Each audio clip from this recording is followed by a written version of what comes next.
Baik anak-anak, materi selanjutnya yang akan kita pelajari itu yaitu kapasitor. Kapasitor kemarin itu apa? Jadi kapasitor itu adalah suatu alat yang dapat menyimpan muatan listrik gitu ya. Jadi salah satunya yang seperti yang saya contohkan adalah pada baterai. Baterai itu kenapa kok bisa kita gunakan sebagai sumber listrik? Karena di sana menyimpan muatan listrik dan alat yang digunakan itu adalah kapasitor, itu ya. Kapasitor di sini memiliki simbol C. Nah, besar kapasitor sendiri itu dapat dicari dengan cara C sama dengan Q dibagi dengan V, di mana Q itu sendiri adalah muatan listrik. Muatan listrik. Nah, satuannya adalah Coulomb. Kemudian V itu adalah tegangan listrik. Satuannya adalah volt. Gitu ya. Nah, kemudian kita masuk kepada rangkaian kapasitor. Nah, rangkaian kapasitor itu digambarkan seperti ini ya. Jadi seperti sumber listrik, cuman di sini bedanya panjangnya ini sama ya. Kalau sumber listrik itu kan panjangnya yang satu pendek, yang satu panjang. Tapi kalau pada kapasitor sumbunya di sini sama panjang. Nah, kemudian untuk rangkaian kapasitor sendiri ada dua. Yang pertama adalah rangkaian seri. Rangkaian seri. Kita gambarkan rangkaian seri itu tidak putus ya, jadi menyambung. Nah, ini misalkan di sini adalah C1, kemudian di sini adalah C2. Ini adalah rangkaian seri. Kemudian yang kedua ada rangkaian paralel. Nah, kalau rangkaian paralel itu gambarnya ada cabang ya. Jadi ada cabang, yang satu ke atas, yang satu ke bawah, itu adalah rangkaian paralel. Nah, jadi saya gambarkan di sini adalah C1, sini adalah C2. Nah, gitu ya. Kemudian yang perlu kita ingat pada rangkaian seri, biasanya yang ditanya itu adalah kapasitas pengganti seri. Nah, jadi C pengganti seri. Jadi untuk rangkaian seri, kapasitas penggantinya, cara mencarinya adalah C seri sama dengan, jadi diseper 1/C1 ditambah 1/C2 ditambah 1/C3 dan seterusnya. Jadi ketika rangkaiannya ada 3 ya lanjutkan ditambah 1/C3 dan seterusnya. Kemudian untuk rangkaian paralel, kapasitas pengganti atau C pengganti paralel, C paralel, itu tinggal dijumlah saja. Jadi C1 ditambah dengan C2 ditambah dengan C3 dan seterusnya. Nah, gitu ya. Kemudian selanjutnya di sini kapasitor itu ada beberapa besaran yang kita ketahui, yaitu kapasitor, muatan listrik, dan tegangan listrik. Pada rangkaian seri ini Q-nya sama ya. Jadi Q total pada rangkaian seri, jadi di sini ada Q yang masuk pada rangkaian seri itu sama dengan Q pada C1. Jadi Q1 sama dengan Q pada C2. Jadi Q total itu sama dengan Q1 sama dengan Q2. Sedangkan pada rangkaian paralel untuk mencari Q totalnya, itu sama dengan dijumlah ya. Jadi Q1 ditambah dengan Q2 ditambah dengan Q3. Jadi Q total pada rangkaian ini itu adalah jumlah dari Q1, Q2, dan Q3 nanti kalau ada Q3.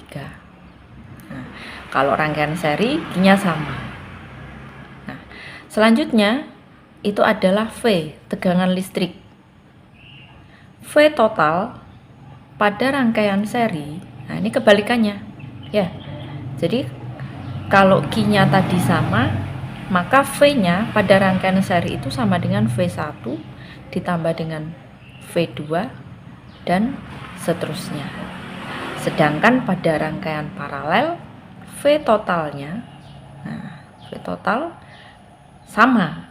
Nah, jadi kebalikannya, V1 sama dengan V1 sama dengan V2 dan seterusnya. Ya, jadi diingat, pada rangkaian seri yang sama itu adalah Q-nya, sedangkan pada rangkaian paralel yang sama adalah V-nya.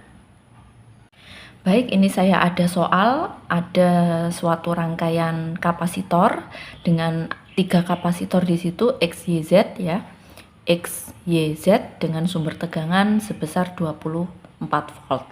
Pertanyaannya, jika saklar ditutup, tentukan yang A kapasitansi total rangkaian, yang B muatan total, yang C muatan dan tegangan pada masing-masing kapasitor. Kita kerjakan dulu yang A ya.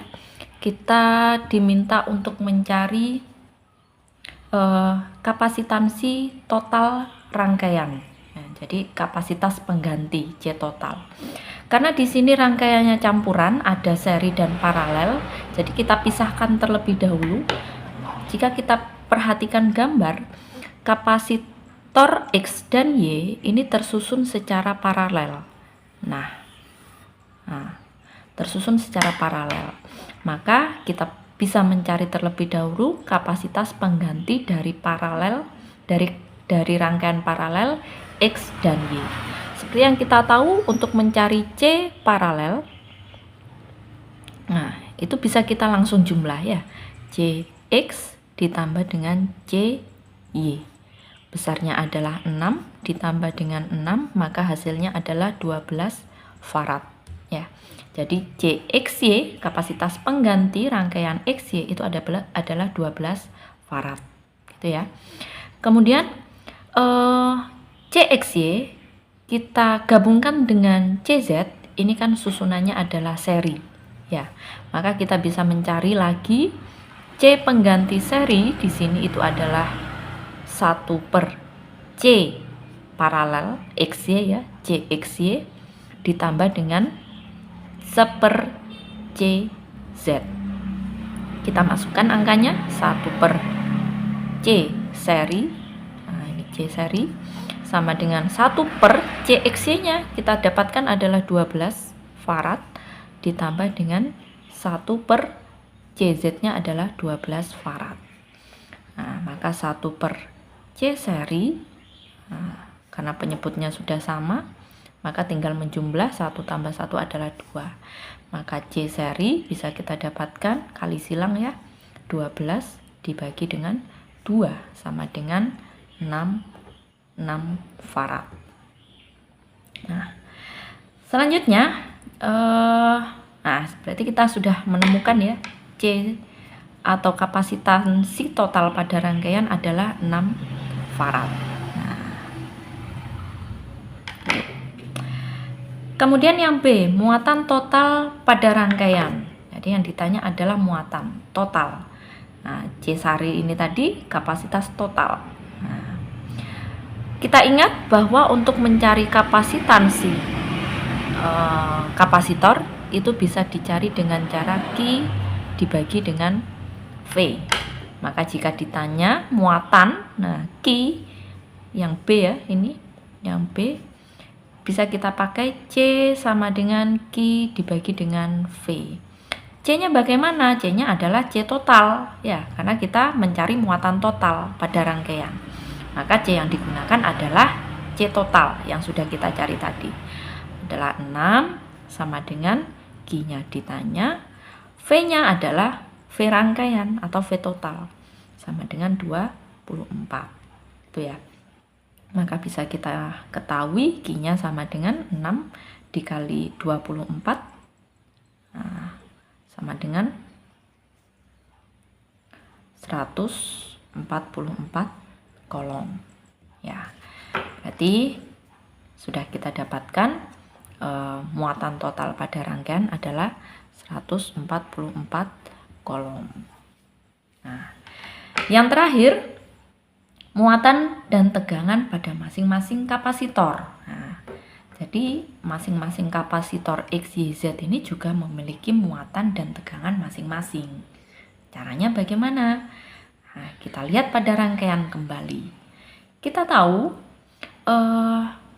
muatan Q pada rangkaian seri itu kan sama. Q total sama dengan Q1 sama dengan Q2. Nah, terakhir kita tadi kan mengerjakan seri. Nah, seri antara Z dan XY. Maka Q total sebesar 144 ini, nah, 144 kolom itu sama dengan Q pada kapasitor Z. Jadi QZ itu sama dengan 144 kolom juga. Ya. Nah, kemudian sama juga dengan Q-nya XY. Nah, karena ini kan seri. Q-nya sama. Berarti QXY-nya itu juga sama dengan 144 kolom. Nah, setelah itu bagaimana dengan QX dan QY? Nah, di sini kan masih QXY. Nah, karena untuk rangkaian paralel itu yang sama adalah tegangannya, maka kita tidak bisa langsung masukkan Q-nya 144 ya. Jadi kita cari tegangan pada rangkaian XY terlebih dahulu ya. Saya tuliskan di sini jawaban C. Maka VXY itu sama dengan, kita gunakan rumus yang ini ya. Maka V sama dengan QXY dibagi dengan CXY. Nah, Q-nya XY tadi 144 dibagi dengan C-nya XY yang sudah kita paralel tadi, XY sama dengan 12 farad. Maka VXY-nya adalah 12 volt. Jadi pada rangkaian XY ini tegangannya itu sama dengan, saya tuliskan di sini 12 volt. Nah, ini XY. Nah, karena pada rangkaian paralel itu yang sama adalah V-nya, ya, maka bisa kita simpulkan VXY itu sama dengan VX sama dengan VY. Nah, jadi sudah langsung ketemu di sini VX V. Nah, di sini V-nya sama dengan 12 volt. Di sini juga V-nya sama dengan 12 volt. Nah, gitu ya. Nah, setelah itu yang belum kita cari adalah muatan pada XY. Di sini sudah ada datanya. Ya. Nah, atau kita data dulu ya di sini. VX itu sama dengan 12 volt. Kemudian CX itu sama dengan 6 farad ya. Maka bisa kita ketahui Q-nya itu sama dengan C dikali dengan V sama dengan 12 dikali dengan 6 sama dengan 72. Nah, itu untuk X-nya. Jadi muatannya ketemu, kemudian tegangannya juga ketemu. Nah, kemudian pada rangkaian pada kapasitor Y, nah, kita juga sudah dapatkan V-nya. V-nya sama dengan 12 volt, kemudian C-nya, nah, kapasitornya adalah 6 farad ya. Maka bisa kita cari di sini Q-nya sama dengan C dikali dengan V. C-nya sama dengan 12 dikali dengan 6. Maka hasilnya adalah sama ya, ini hasilnya adalah 72 Q ya, kolom. Jadi di sini adalah kolom juga. Nah, bagaimana untuk kapasitor Z? Jadi untuk kapasitor Z tadi kita sudah ketemu di awal ya, Q-nya itu sama dengan Q total ya, sama dengan Q total sama dengan 144 kolom. Kemudian besar kapasitornya diketahui dalam soal, yaitu C-nya sama dengan 12 farad. Maka bisa kita ketahui tegangannya sama dengan V itu sama dengan Q dibagi dengan C ya. V itu sama dengan Q dibagi dengan C. Maka Q-nya itu sama dengan 144 dibagi dengan C-nya, CZ-nya itu sama dengan 12. Maka hasilnya tegangan dari kapasitor Z itu sama dengan 12 volt. Volt ya. Nah, selesai sudah. Baik, terima kasih. Itu adalah materi dari kapasitor. Saya akhiri. Wassalamualaikum warahmatullahi wabarakatuh.